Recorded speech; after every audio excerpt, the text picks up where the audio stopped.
I would like to thank UCAN Ohio for selecting me as an honoree.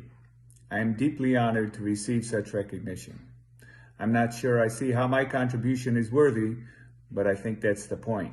We all have a part to play, no matter how small it may seem. It's important we all do our part. In 2001, I got involved in Toledo Jobs with Justice. My role was to represent labor in this new group to bring workers, especially low-wage workers, the respect they deserved in the public arena.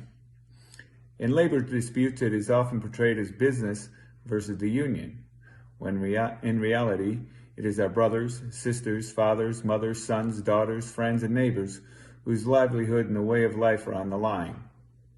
In the 90s, Walmart was establishing itself as the top employer in many states by advancing low wages, few benefits, and strong arm tactics with local industries throughout the nation, leading much of the offshoring and gutting of American jobs in search of cheaper underwear and pickles.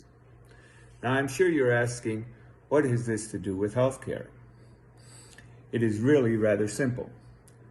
We went from a GM, Ford, Chrysler model that had the best wages, pensions, and healthcare paid for by employers and workers to a system of corporate welfare where the company pays so little that their workers qualify for state subsidies. A system where they have more workers on the welfare rolls than they don't, while the very rich owners get even richer. That's when I met Karen Krause, who is the executive director of JWJ. With a master's in public health and a passion to see a healthcare system, not a wealth care system, put into place, it wasn't long until she had me advocating to my union for a single-payer system so everyone could be in with no one left out. As a trustee of our health and welfare, pension, and retirement plans, I've seen the dramatic increase in prices, especially drugs, and that's even more so today. As a negotiator at the contract table, the fight was always over how much more health and welfare would cost for the duration of the contract. Healthcare costs invariably went up, wages increased slightly, or not at all. Healthcare has to be addressed at the highest level. I believe strongly, as many of you, that healthcare is a right, not a privilege. Although the Affordable Care Act made strides towards better coverage and more coverage, it failed to address the failures in our system. When insurance companies have more to say in your treatment than your doctor, we have a problem.